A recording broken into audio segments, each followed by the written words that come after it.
Okay, there's 3 shapes on page 23, and I'll film it too. You can go back and watch it if you're not here, right? You can always go back and watch those videos. Page 23 is shapes number 2. It's the second lesson we're going to do out of this unit on shapes. There's 3 shapes on it. Who knows the 3 shapes? Yell out one of them. And look at your notes because you know all the answers. It's all on your notes, right? Trapezoid. Trapezoid, good. What else? Rectangle. Parallelogram and rectangle. So we did the 3 fundamentals the other day. We did circle, square, and triangle. Now we're going to move up to the little bit, I guess, fancier shapes or the ones next in line, right? So let's start with rectangle. Here it is. You ready? You okay with that? Did I draw it perfect? No. But in your mind, can you see it perfect? Yeah. Okay, I'm going to keep pushing for that. See this stuff in your mind. When you draw it on your paper, don't worry, just get it right. What is the difference fundamentally between a rectangle and a square? One side is longer than the other, or 2 sides are longer than the other 2. 2 sides are longer than the other 2. You okay with this? It was a square. Here's the square buried in it, right? And it went and we drug one side out and elongated it or made it longer, so 2 sides are longer, 2 sides are shorter. You okay with this? Otherwise, a lot of the same characteristics of your square. So talk to me, look at your notes, tell me what I can start to add to this. And remember, you're going from elementary, where you learned what a rectangle was, to high school, where now you have a lot deeper understanding of what this shape is. Why do we do it? So your brain can keep to push into deeper levels. You may not use it in math, you may use it in whatever subject you're going into, right? So tell me more. What else you know about the rectangle now? Go ahead, call it out. Look at your notes. What can I add to this? Or maybe what graphics can I add to help you understand more about the rectangle? How about that question? Okay, it's early in the morning. Let me warm you up a little then. If I put a tick mark here and here, somebody explain to me what those 2 symbols mean to you. It means that they're the same side, same size. It means they're the same length. Is that what you were going to say? Yeah, and you guys, you're welcome to call it out too. You can just call it out. This side is exactly the same length as this side, even if I drew it wrong. Even if I drew it like this. Let's say I was really bad at drawing my rectangle and I went this and this. The tick marks override my bad drawing and tell you that in your brain, you can see those as exactly the same length. You okay with this? Okay, if I put 2 tick marks here and here, now what does that tell you? The same thing, but for a different length. That longer length up here is the same as that longer length on the base of it down there. You okay with this? Okay, so a lot like the square, right? You see how you learn one topic, the next one flows, and now you can build on that. Okay, if I put this here, what does it mean to you? 90 degrees. 90 degrees. What's another way of saying 90 degrees? A right angle. The word right. Everybody say right. Right. Why is 90 degrees the right angle? Because it's used a lot. It's used a lot. It's used everywhere. What's the angle up here in the corner of the board?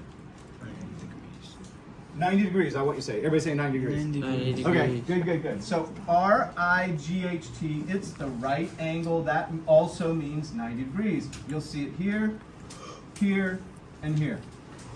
Fair enough? What's the joke about the right angle? By the way, on the geometry tab in Creator Math, if you scroll down to the bottom, there's geometry jokes. Why, if you're cold, should you go stand in the corner? 90 degrees. Yeah, because it's usually 90 degrees. You can warm up. You get it? Right? The play on words.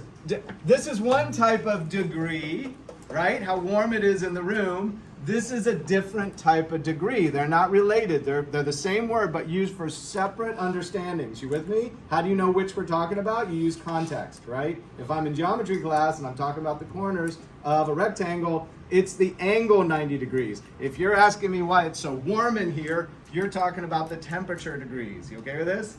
And there's different types of degrees. There's Fahrenheit and what's the other one? Celsius. So there's different units of temperature, right? Our language is very complicated, but because you understand context, your brain starts to switch between all this, and you know what people are talking about, even though they don't explain a lot, right? Okay, talk to me about what an angle is. If I'm standing this way looking at the window, and I'm going to turn, let me try to turn clockwise. I'm going to turn clockwise 90 degrees. What should I do? Move to the left. Yeah, I'm trying to think which way it is. I think you put the clock on my head and look down on me, and so you turn me this way. Here, 90 degrees, right? How many 90s are there in a full circle? There's 90. What's the next one? 90. Or no, 180. Good. Everybody say 180. 180. 260. 260. Everybody say 270. Oh, 270. Because 180, if you count by nines, 9, 18, 27, right? You're adding zeros to them. And what's the next one? 360. 360, or 36 if you were counting by the nines, right? Yes. So 360. Now, interestingly enough, if I'm back to this point, it could have been 360 degrees, but there's other answers. What if you didn't see me turn? How many degrees is it? 0. If you didn't see me turn, I'm standing here at the 0 point. If you saw me turn once, I'm at the 360 point. What if you saw me turn twice? 720.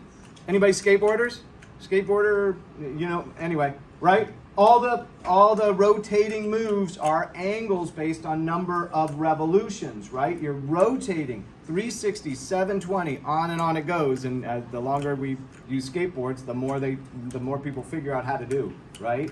Or figure skating, right? They're rotating those jumps.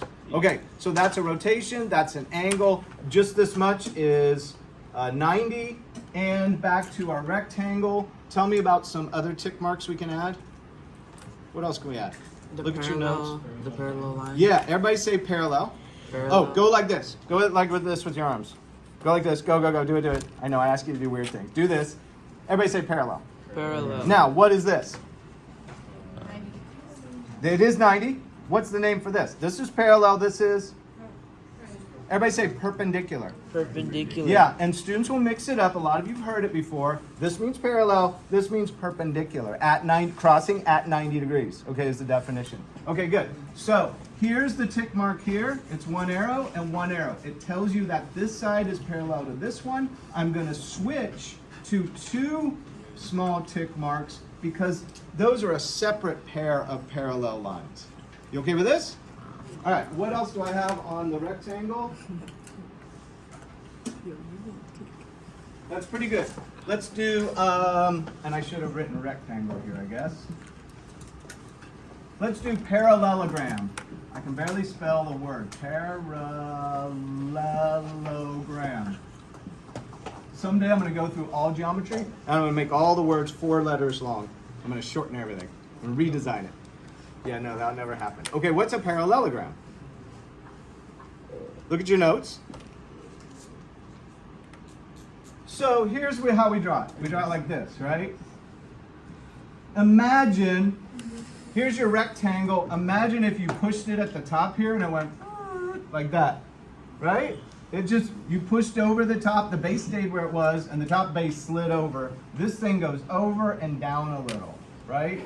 What is a parallelogram? It's principally 2 pairs of parallel lines. So this one's parallel to this one, and this one's parallel to this one. Doesn't that look a lot like the rectangle? Yeah. What's the difference? There's no 90s. This is not 90 anymore. It's some other angle. You with me? It's some other angle. Is a rectangle a parallelogram? It is, yeah. And think of this. You guys do this all the time with categorizing. Can you be in California and in the United States at the same time?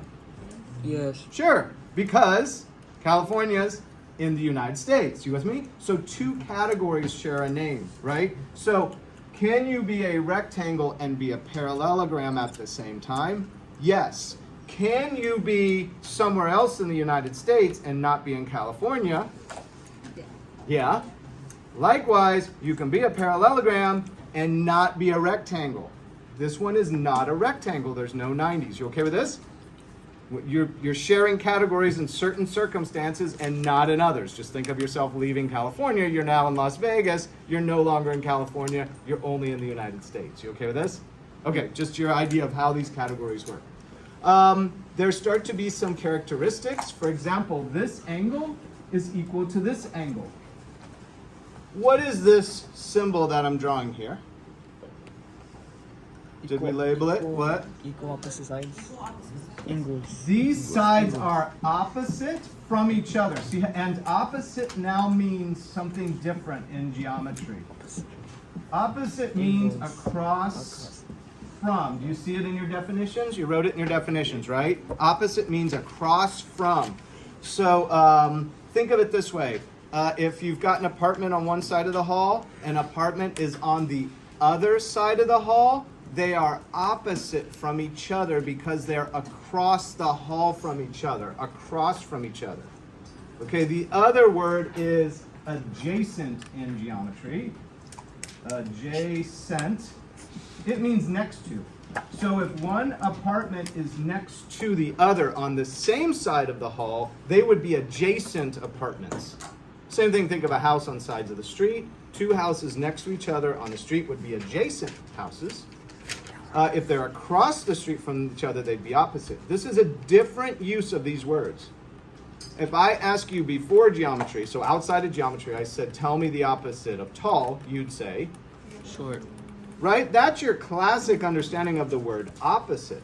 Geometry is using it differently. It's using it to describe locations.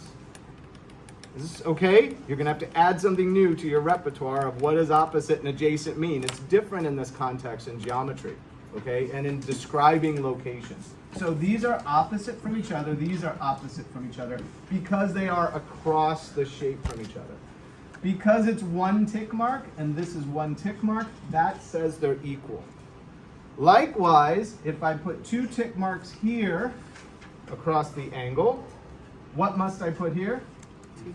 2. And because the parallelogram has those characteristics, opposite angles are equal. So these two are opposite across from each other. They're equal. So if this was 50 degrees, how many degrees would this be?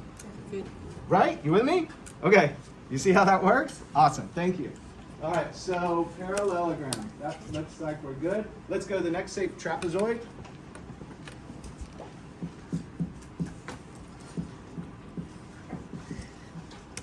Here it is. There's a trapezoid. There used to be a song in the 80s that was something about freakazoid. I'll be your freakazoid. And I always thought they were saying, I'll be your trapezoid. And if you look up that song, I'll give you bonus points. But do it later. Don't do it right now. Okay, that's on your agenda for later. Trapezoid. Kind of a weird name. You okay with this? Some characteristics about trapezoids. Look at your notes. What do you got? Tell me about it. It has 5 sides. It has 4 sides. Oh. Who's saying something? Say it louder. I'm hard of hearing, guys. I don't hear it. So who's saying something? Okay, tell me about trapezoid. Give me some characteristics. Look at your. Well, what kind of symbols can I put it? What kind of tick marks can I put on it? Because that tells us a lot about it, right?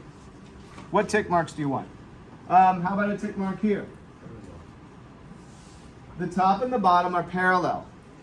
What are the names of the top and bottom? Is that on the notes? Base. Now, this is called a base, and this is called a base. Didn't I just say top and bottom? Why are they both called the same? And this bugged me when I was a student. I literally remember asking my geometry teacher 40 years ago, whatever it was, why are they both called base? Doesn't base mean the bottom? Well, this is longer, this is shorter. So throw that one out. Okay, yeah, they're not in this case. So what my teacher explained to me was we don't know whether you're going to draw it this way or you're going to draw it this way. So both of those sides could be at the bottom, so they're both called bases. And I was like, okay, that sounds pretty good to me. So both the top and the bottom of a trapezoid are called bases. And oftentimes they'll distinguish it because they're different lengths. They'll call this base 1 and this base 2. Does that make sense? So now you don't mix up, oh, the two bases are the same lengths. Base 1 is one length, base 2 is another length. Okay? All right, what else? Did I put tick marks here in the notes? Okay. If the tick marks are there, what kind of trapezoid does this become? Yeah, an isosceles trapezoid. Everybody say isosceles trapezoid. Isosceles trapezoid. Doesn't it feel like we're learning a new language, right? Or you already knew isosceles and you probably knew trapezoid, but it sounds like it's so rare to say those words sort of in your conversation, right? So how do I spell it? I-S-C-O. Spell isosceles. I spell it wrong every time. What is it?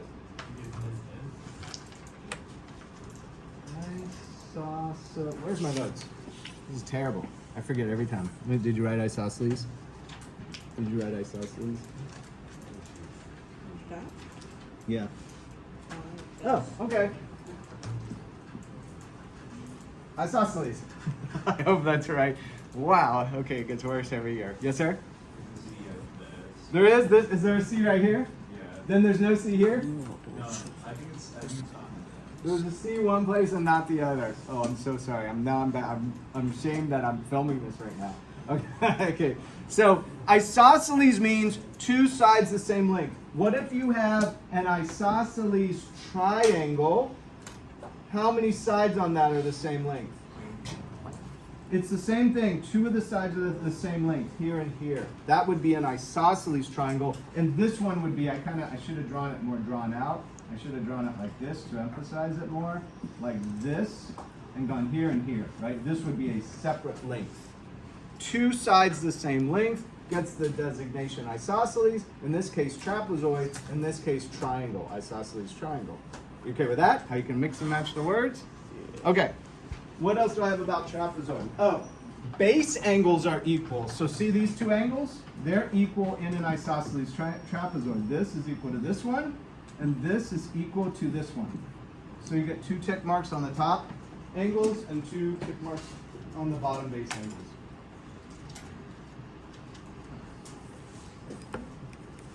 Okay, what's a quadrilateral? Look at your notes. What's a quadrilateral? Four-sided shape. Is this a quadrilateral? Yes. Yeah. Is this a quadrilateral? Yeah. Yeah. Is this a quadrilateral? Yeah. 1, 2, 3, 4. Is this a quadrilateral? No. It's a triangle. What does tri mean? Two sides. 3. If you have a tricycle, how many wheels? 3. Right? And if you have a bicycle, how many wheels? 2. 2. And if you have a quad runner, how many wheels? 4. Okay? Okay, same words we're using in different parts of your language. Plane. What's a plane? Look at your notes. A plane is a flat surface. Okay? Flat surface. Good. Good, you guys. Okay, stop that for now. Here, hit stop on that.